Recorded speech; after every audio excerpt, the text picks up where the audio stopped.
Hey, hey, I am here with my former client, Susan. I started to say former, but I was like, we're working together today. Yeah, so current client, former, yes, still.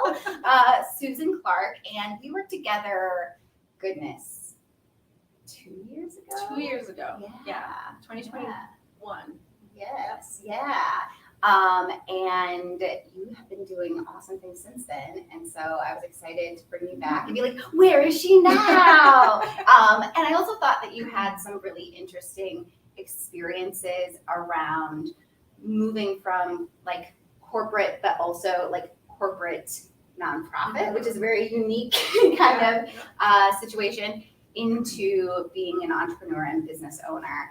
And just what that journey was like. And I know that you had your own journey with like overwhelm and burnout and that recovery from that. And so I think a lot of people could learn from that. So I'm excited to talk to you about that. And then all of the amazing people who've helped you along the way. Because I know that that was something that you're excited to talk about, because none of us get here on our own. And just excited because I think that sometimes people think they have to, right? Yeah. And they have to figure it out on their own, do it on their own. And I think that you and I both have found that one of the things we have in common is that we have a whole bunch of people helping us in various ways. And so I'm excited to dig in and like share and catch up about like what's going on in life. So now I've kind of given a preamble, but like, do you want to introduce yourself and tell a little bit about who you are, what you do? Sure. Yeah. I am Susan Clark. I came out of the philanthropic sector. So like Cassandra said, like a little bit corporate, a little bit nonprofit, kind of a mix of both of those things. I was in the nonprofit sphere, so like higher education and philanthropy for 20 years, actually. And in my last position for 17 years. And then coming out of the pandemic, I knew I wanted to do something new and different. I had literally, when I started working with Cassandra, I had no idea, but I knew that I wasn't going to be at this job anymore. But I didn't know what the next step was going to look like. I still don't. We're all here. We're all figuring it out. So I knew that I needed like people to help me retrain my brain out of I knew I didn't want a 9-to-5 anymore. I knew I didn't want to go to the office anymore.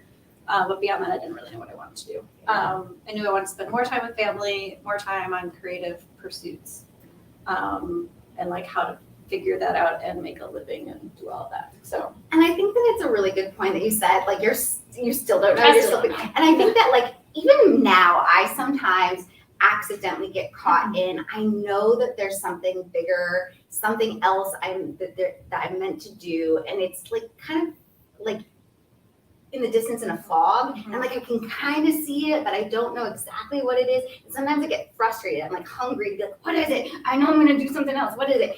And relaxing and going, it doesn't matter. I need to take the right next step. What is next in front of me? Because if I take the right next step, and spoiler alert, there are lots of right next steps. There's not one option, right? Like, there are plenty of options, because I think that that's the other thing that we can get caught in, and like thinking there's a single right way or right answer, and there's not. But like figuring out what feels right for the next piece, and then it will naturally unfold. So I really love that you said even a couple years later, you're like, I'm still figuring it out. Yeah. And I probably will continue to still figure it out. Yeah. And one of the really important pieces of coaching that I got from you and other people was like, exactly that. Like, what's the next right step? You don't have to figure it all out. And for me, I was in this position for 17 years, which is a really long time to be somewhere. And I remember you saying, you're like, you don't have to do the next thing for 17 years. No. And I was like, what? I don't have to? I remember that. Like, I could do it for like a couple months and be like, actually, this isn't. So part of like the coaching that we did, and part of what I've been doing since then, is like experimenting with that. I was like, what feels good? I'm going to try this thing for a while. Oh, don't really like doing that. I'm going to try this thing. No, that's not the right fit. Or finding the things like, oh, I actually really like doing this piece of it. Yeah. And then figuring it out from there. I love it. I also just have to acknowledge, because I was going to do it when we first started, like this is the first time I've done a case study live and in person, and it was all your idea, because we're going to be together today anyway, and you're like, or we could do it together. In person! I was like, amazing! So I like that. I feel like I'm on a little talk show with you right now. It's really fun. I also don't know what to do with my body, because I'm used to being at like my computer and like my little double screen, so I'm like, I feel very self-conscious right now. I keep checking the screen to be like, do I still look good? Is this okay? Right. But it's fun to do this in person. I now you've inspired me. I'm going to see how many more of these I can do in person. But you were the second client that I had formerly worked with, took some time apart and then revisited. So I'm really excited to be doing this series of like seeing what the longevity of the work can look like and feel like, because it's going to be different for everybody. And I think that sometimes we get the impression that like it's only going to matter for that time. But what's, like you just said, there are things that are still serving you years later that unfolded from that time of working together, right? And it's interesting too, I just remembered that the way that you came into my world was actually through doing some communication coaching first. I think, was it on your radar that you were going to leave your job at that point, or were you still unsure about that? I can't remember. I think I knew I was going to leave. I hadn't resigned yet. Okay, yeah. So, but I knew. Yeah, but yeah, I knew that I was going to leave, and I kind of had a time. I knew when I wanted to. Yeah. But part of the reason that I did the communication training was like, how do I tell my boss? Yeah. I was like, how do I line up? I was like, I had no idea, and it was again, like I said, coming out of the pandemic, like we had been remote for a year at that point, and we continued to be remote. Yeah. And like our office relationships all got really weird, and we had a lot of turnover, and I was like, I actually literally don't know how to communicate with my manager anymore. Like, yeah, it was really hard. Or like with people. Do you know what I was like, I don't know how come on, no. You were such a fantastic communicator. And that's what's interesting too, is I think that sometimes that's another like misconception we can have, is that if it is something that is already a skill or talent of ours, we feel like we can't ask for help, or we shouldn't ask for help, or what will people think if we get help on this? Like I sometimes get that way, or used to get that way around like sales. Mm-hmm. And like that's one of my gifts. But also I hone those skills and I practice and I learn from other people and like add to my toolbox. And I think that like that's something that I admire about you, is that you are always open to learning and adding to your toolbox and growing. And I think that having that kind of growth mindset is really what sets a lot of people I work with apart from the rest of the population, being like, hey, I am a rock star, and though you and others are not always willing to say that you're a rock star, I'll say it for you. I'll say it for you. You're a rock star. But also there's always room to learn and grow, right? And we started working together in a group setting, and we were working on navigating important conversations or difficult conversations, and using a tool of radical candor of communicating directly and kindly at the same time, right? But then that just unfolded into, okay, now I'm going to have this important conversation with my boss.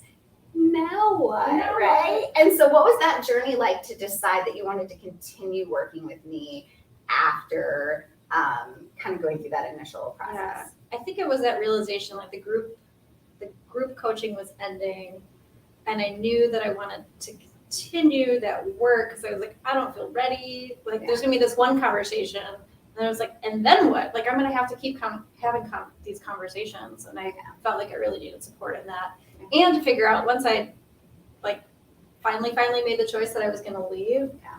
I knew that I needed support in figuring out what to do next, because I was sort of like, and even in the time that we were working together, I was still debating, like, am I going to get a full-time job again somewhere else? Am I going to do this entrepreneurship thing?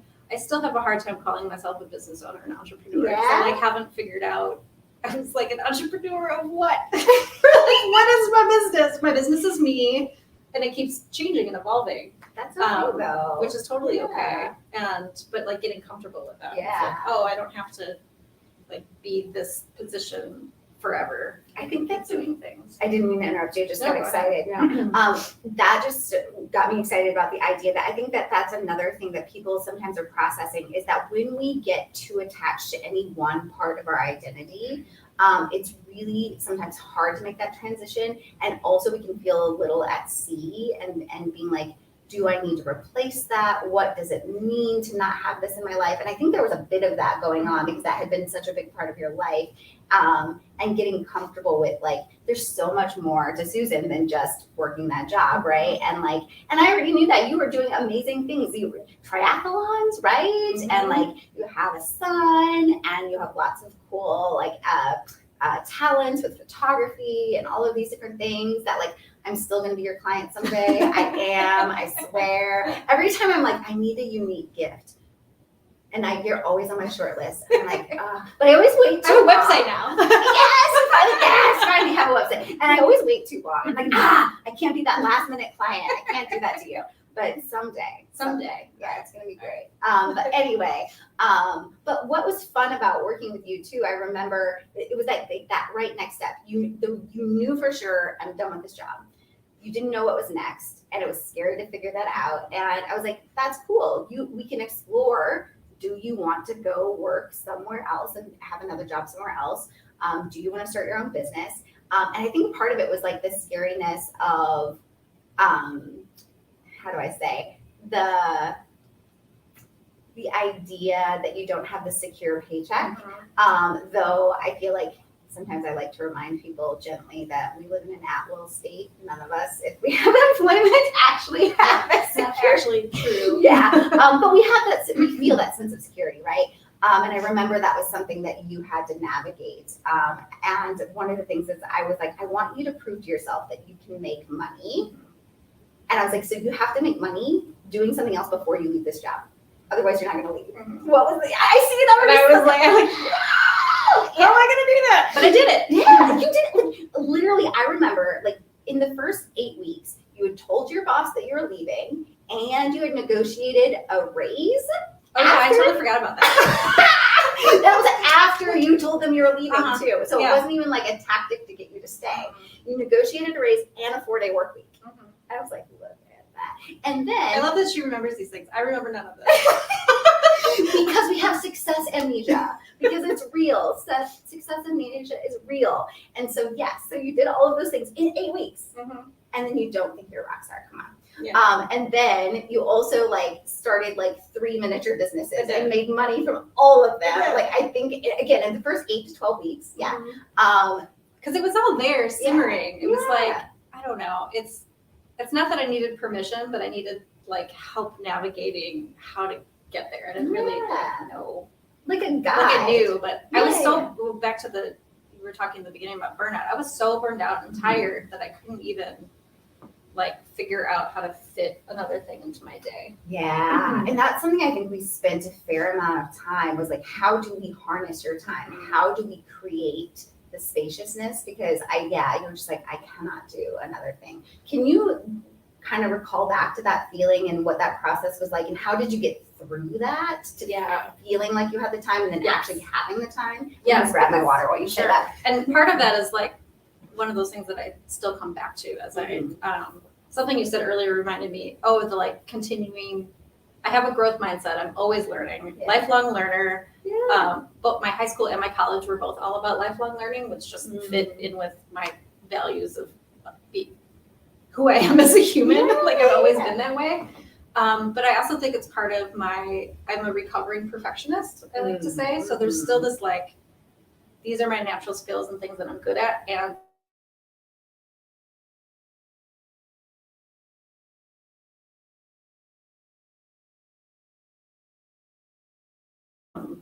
Okay, we're good. Yeah. It just did a weird little thing. We're here. So I want to keep getting better. And then what was the point I was going to make about, so getting back to the time, it wasn't necessarily time management, but like figuring out how to do the things. And I remember this coaching that you gave me that I still remind myself of that, back to this perfectionism thing. I do everything at 120%. 120% is like adequate in my brain. I was like, I did it. I'm 120% in. And you're like, you can't do 120% all the time. It's not sustainable. Yeah. And you challenged me to do 80%. And I was like, there's no way I can do 80%. It's not possible. But I tried really hard and I did. I was like, I will. And part of my 4-day week that I negotiated, I said I'm going to start work at 9:30 instead of 9, so that I could. So I worked 9:30 to 5:30, so that I could have a little extra time for myself in the morning, which I thought I was going to use to like work on these little side hustles. And it turns out I really just needed more time in the morning to like wake up. But then I was so much better at work And then after work, I felt so much more refreshed, just shifting my day a little bit. I love it. And I tried to do only 80%. And how was that for you? It took a while. Yeah.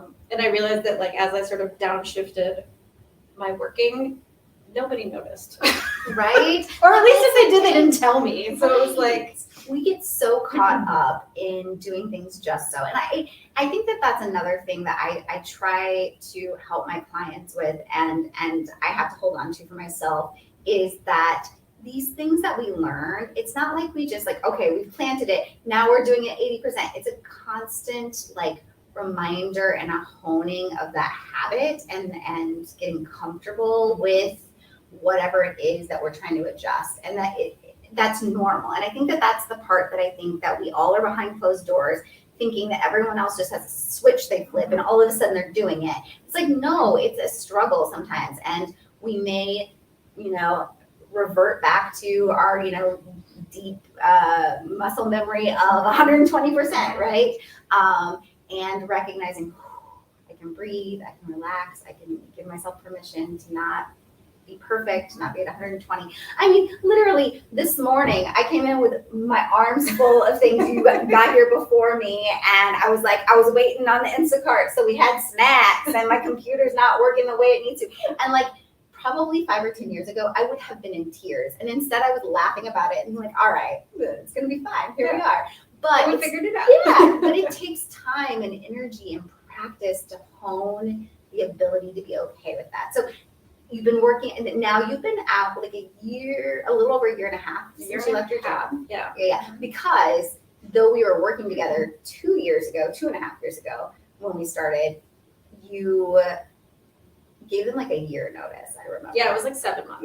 Yeah. And so, we talked about it being, you shortened it up because you were going to take your trip with your son. Mm-hmm. So I think another thing about it not being a switch, right, that it takes time and it's a process. Can you talk about what it's been like to not have gone back to a 9 to 5 and the good and the bad? Mm-hmm. Let's start with the good. Like what has stayed positive and cultivated, joy and ease and peace in your life, and then we can kind of talk about the things that are not the best. No, that's awesome. Yeah. I will say. So I want to talk a little bit about like figuring out 9 to 5 or not 9 to 5. So I actually interviewed for a couple of jobs during my 7-month transition and realized during the interview process, I was like, oh, I don't want to do this again. Yeah. It's just like leaving this one thing and then I'm going to have basically the same thing again. Mm-hmm. So I made that decision pretty quickly while interviewing for other jobs. And then had a consulting job. I think the thing that like let me be like, I can take a breath and I can do this thing is that a consulting project came basically out of nowhere because I reached out to my networks and I was like, I'm doing this thing. If you hear anything, and this consulting job came up that gave me like a 3-month buffer, which was great. And then that turned into like a 9-month buffer, which was even more awesome. Yeah. So I had some time and money and flexibility. And I had built, since I knew I was leaving, I had built up a little bank buffer. So that was like the how of how I made that transition. And then, so what I've been doing since then is kind of letting those opportunities come to me and just sort of, I keep putting out feelers and talking about what I'm doing. So it's a little bit of consulting related to my old position, but also photography and travel journalism and making new networks. So like building out those new networks. So those travel journalism people will come to me out of the woodwork, out of nowhere. This is my goal, is like people will just come to me out of nowhere. And it's not nowhere because I'm building those networks and relationships. But kind of doing all these little pieces of work and building up clients and people that know me and know that I do good work. And so that's been really nice to have the flexibility to work on lots of different things because I'm a multi-passionate, multi-hyphenate person, and I like being able to do all those different pieces that are like communications related, creative related, database related, and working one-on-one with people and working with small organizations. Like I love all of that. So I still get to do all of that. Well, and being able to piece together what feels good and feels whole is what I'm hearing. It's like I don't have to do just one thing. Yeah. How has it been like just on the emotional side of like that journey of leaving that type of work and going into this kind of more flowy, not sure what, like how it's gonna unfold, things coming out of the woodwork, right? It's totally scary. I'm a planner by nature, and so like not really knowing, like I have a general plan and sense of what things are gonna look like, but I really don't know. It's very like foggy and like things are gonna come, but so far it's worked out, and I trust that it will continue to work out because of whatever energy I'm putting out there. And so that part is really hard. I can plan for some things, but a lot of the time the plan does not go to plan. But I had a plan.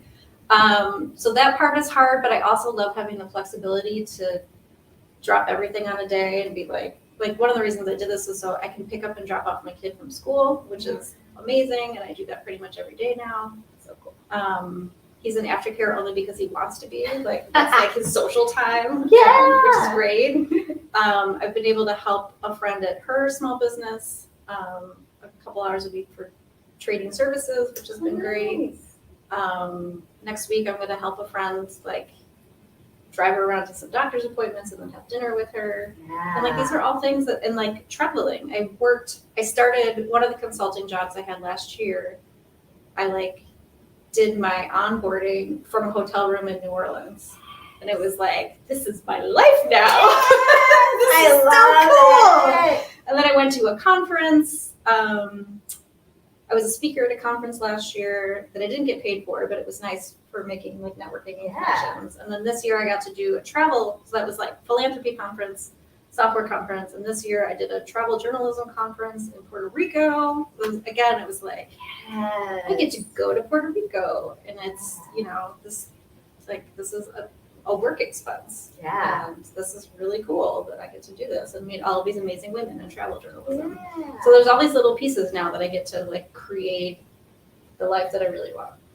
I don't know if this is true for you, but for me, every time I get to have those experiences where, first of all, I love when I can check more than one box at a time. And so if I'm traveling and having a good time and I'm also doing business and I'm also making friends, all of it, I'm look at me, check multiple things at once. And so it just fills my cup. Exactly like you said, sometimes I sit back and I go, oh my God, this is my life. What? Amazing. And it doesn't mean it's always roses and sunshine. There's still times that I'm ready to burn it all down, or I'll sit and cry and what did I do? But most of the time, it's beautiful. I just feel so fortunate. I did a review of my year, and I realized that by the end of this year, I will have traveled a total of 12 weeks this year. Wow. And 3.5 weeks of that was international, all at once. And so I got to take almost a month out of my business. I didn't work in my business really at all that entire time. The first 10 days I was on true vacation. The next half of it, I was at a business retreat. So I was working on my business, but not in my business.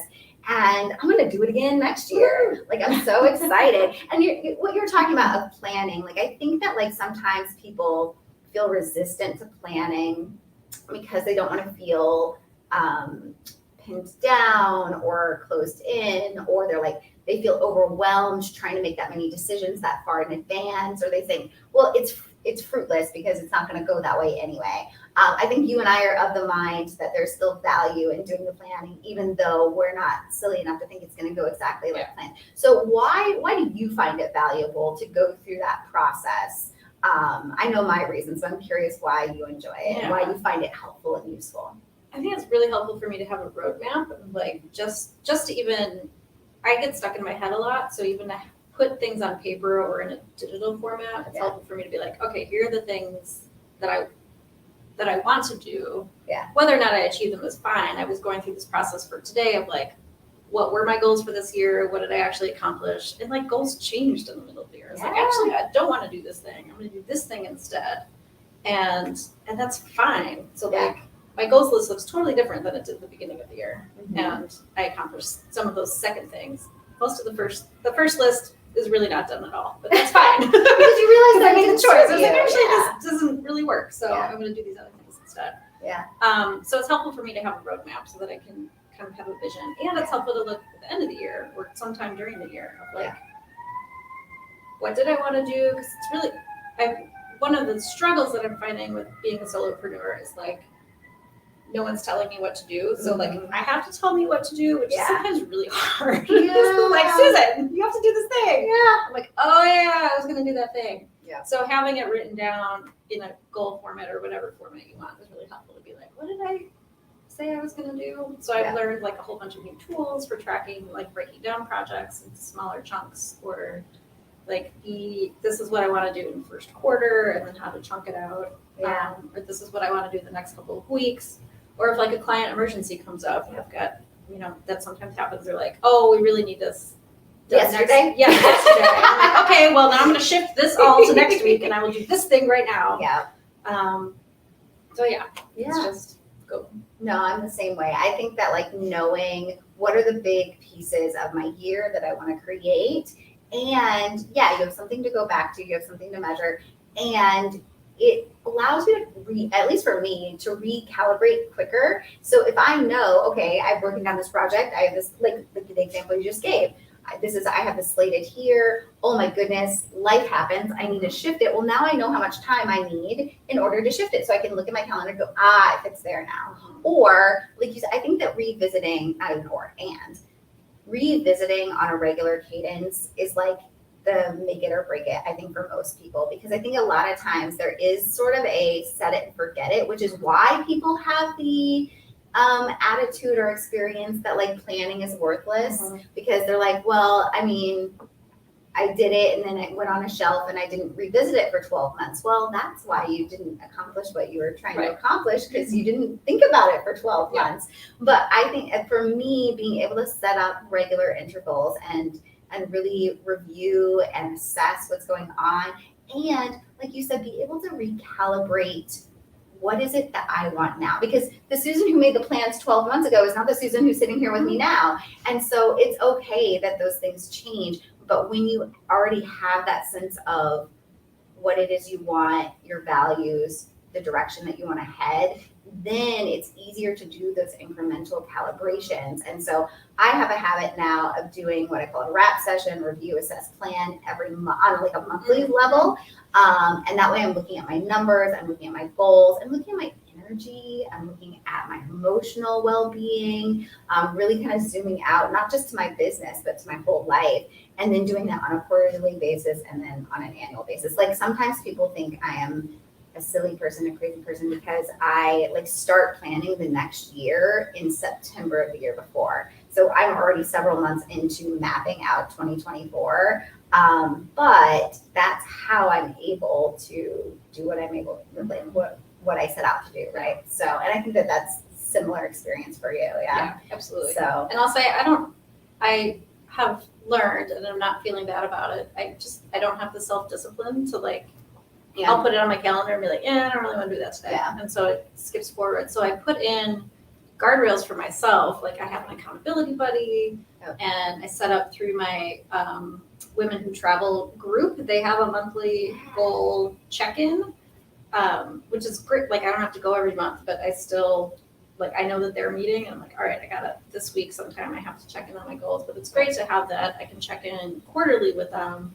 And the group kind of changes every month, but you get to hear what other people, and it's not just about travel journalism, it's like the whole year's goals. So that's been a great way for me to check in, and like setting up those like helpers around you to like help you stick with it. Yeah, having those frameworks or those guardrails, like you said, I do the same thing. And just like everything else, those are dynamic. They work sometimes for a while, and then you go, okay, this isn't working for me anymore. What else do I need, or what do I need to change?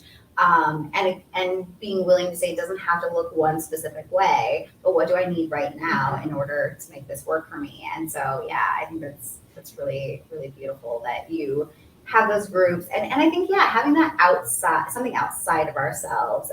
Humans are very motivated by like outside check-ins and deadlines, and it's hard sometimes when we're managing ourselves entirely.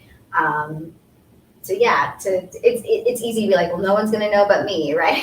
But like when you are intentional about surrounding yourself with people who who will truly like hold you accountable to. I think that's the important thing is like sometimes I've tried before and people are too soft. I'm like, no, I need you to like care. Hold my feet to the Yeah, fire. yeah. And I'll do the same for you because like it lovingly matters that like we're checking in. Why is this not working? It's okay if it's not, but like let's not just go month after month. Oh, I didn't do it again. Oh, I didn't do it again. That's okay. Life happens. Okay, but let's assess why aren't you doing it? Is it that the goal is not serving you? Is it that you don't have enough time? Is something else stressing you out?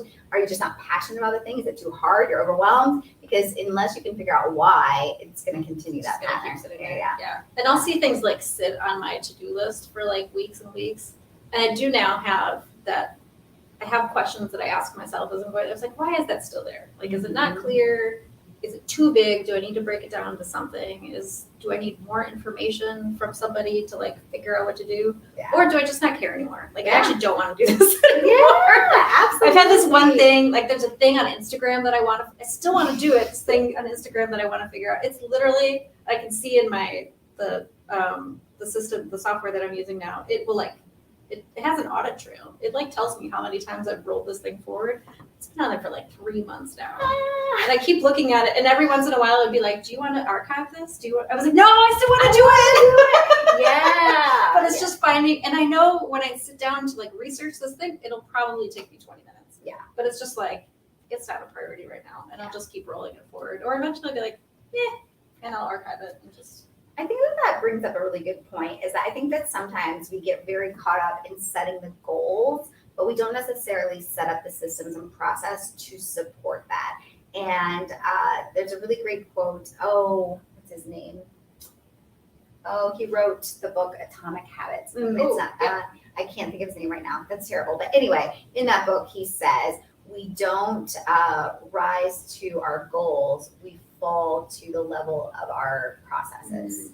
And so it's really very difficult for us to hit goals if we haven't figured out the how. And that's why it's so valuable to me to really sit down and do deep planning. And I think that like a lot of times people will say, well, I don't have time to do the planning. The planning and the like mapping it out is how I have the time, how I go, this is how I get from point A to point B.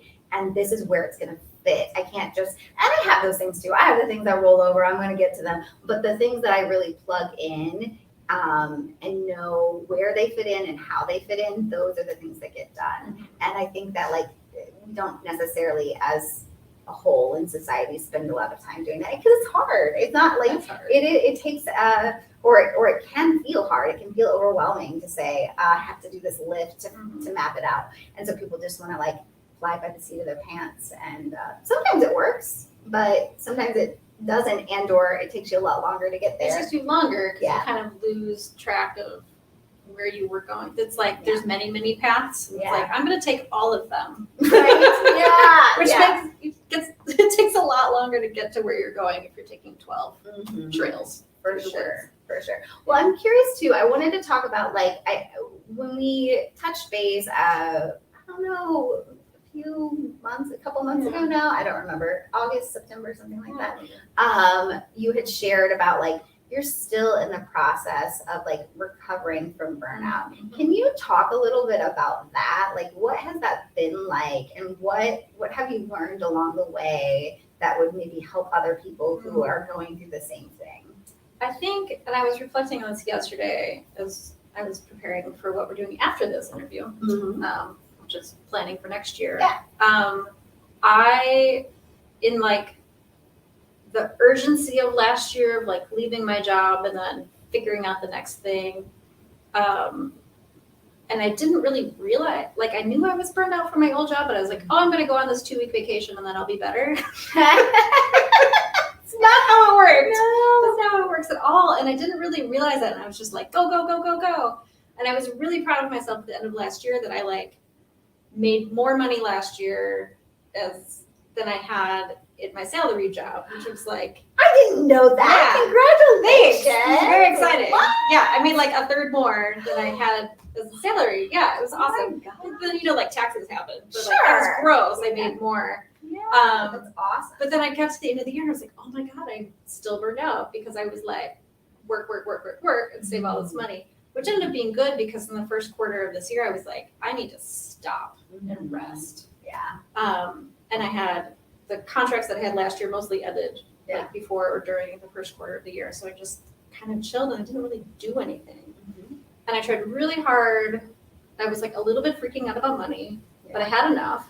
And I also knew that I needed to do some work around money mindset. So I joined a money mindset coaching program. Nice. Like talking about more supports around me. Yeah. Which was so helpful to get through. Well, and I'm still in it. So it's like, it's been really helpful to like, it's okay. So this year I'm ending, like, I have made a third.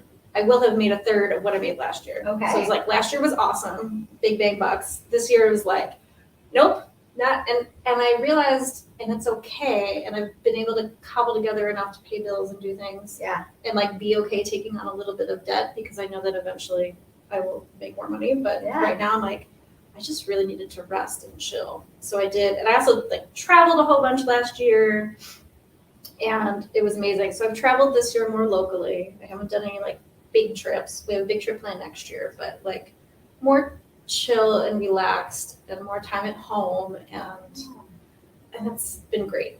Yeah. So I'm feeling like I just really needed to recognize that was happening and kind of figure out it's okay. Like, I don't need to hustle. One of the things we talked about when you were coaching 2 years ago, I was like, I don't want to have to hustle. And you're like, why do you think you have to hustle? Yeah. I'm like, because everybody hustles. Like, no. You don't have to hustle. You don't have to hustle. Yeah. You don't have to work on vacation. Yeah.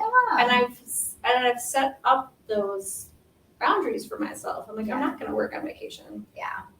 Or like if I feel like I really need to, like I'll set that up and be like, I have to work for 2 hours just because I have to do this thing. But I don't want to work on vacation. I don't want to hustle. I don't like.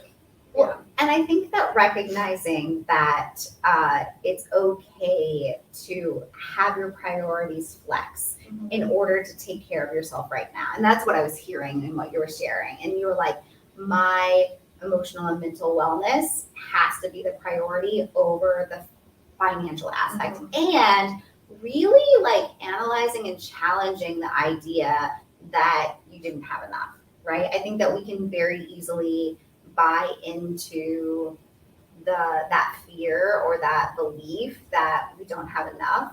And like if we just take stock of like literally this present moment, do I have everything I need? Are the people who I care about covered? Do I even have enough for the near future? And most of us are fortunate enough to say yes.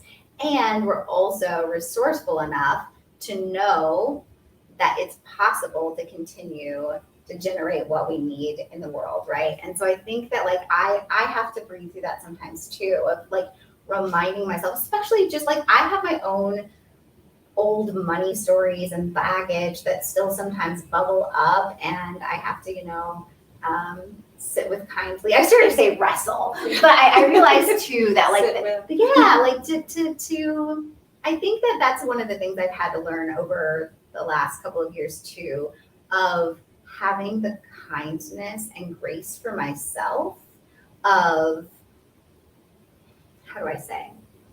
I think that we can be very hard on ourselves. We can be very critical. And so instead of being like, I'm having these money mindset issues again, and then it like compounds because now you're beating yourself up or you're guilting yourself or whatever, instead of being like, oh, hey, there it is again. Interesting. What's coming up for me? Why is that there? Is that true? No? Why do I feel that way then? And like just being able to be kinder with ourselves or with myself has really been what's helped me to create some of the paradigm shifts I've had the last couple of years.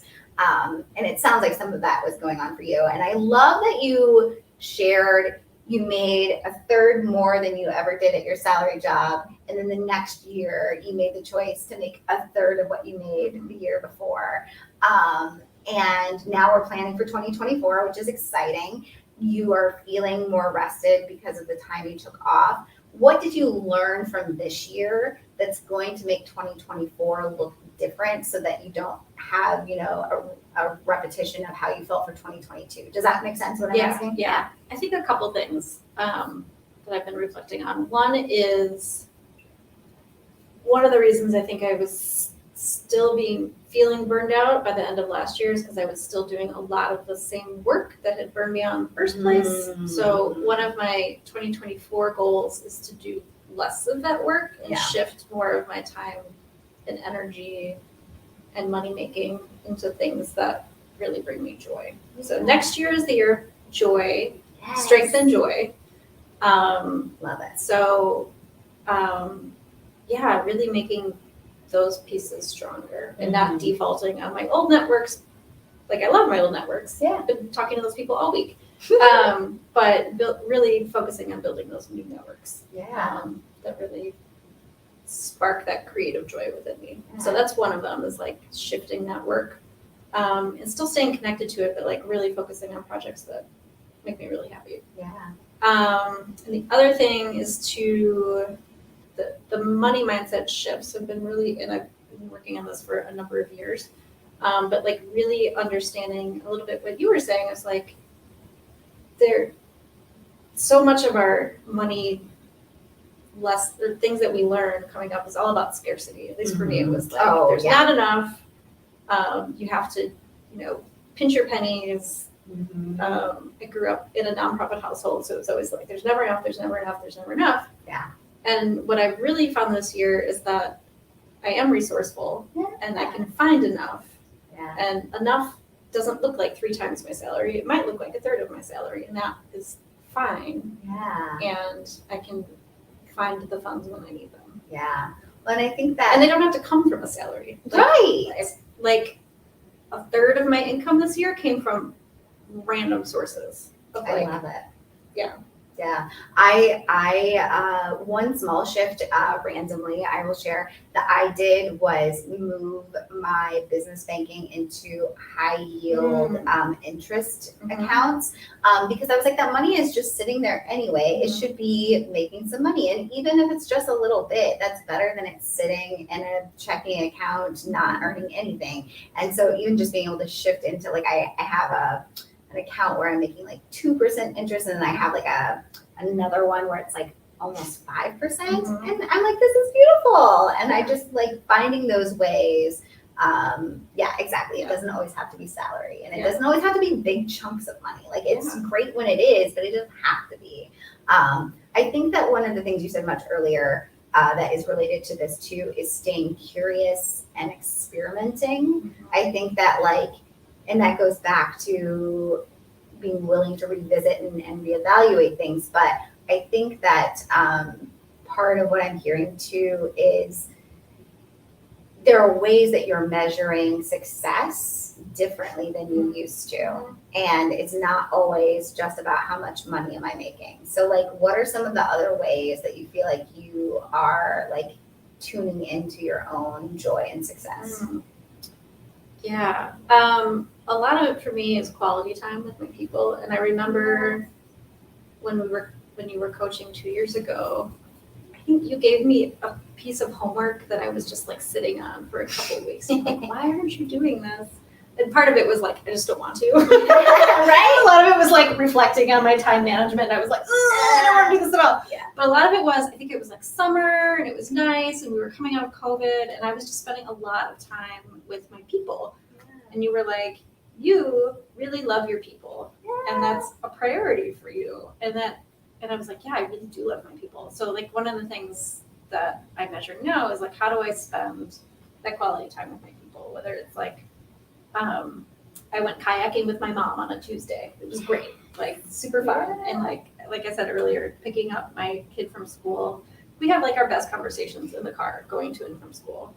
And then like bedtime is still like really important to him. So having all that time and then being able to spend the weekends that my kid is with his dad and then I get time with my person, like spending time with him and making sure that time that we're together is really quality, whether we're going for a hike somewhere or going to an art museum or just like hanging out at home. And cleaning my room, which seems to be like an ongoing forever process. Right. Some of those things are not events; they are ongoing. Ongoing processes. forever. Yeah, Yes. yeah. That makes me feel better sometimes too. As a side tangent, of like shifting some things in my brain into this is a cyclical process rather than this is a thing that has to get done, like dishes or laundry. It's like rather than thinking, oh, I need to do the dishes, it's like where am I in the dishes process? And are they in the dishwasher? Are they in the sink? Are they in the cabinet? Like it's not like, and so rather than thinking of it as a linear, like it's done, it's like, oh, it's just always in the cycle. Like laundry is always a cycle. Dishes are always a cycle.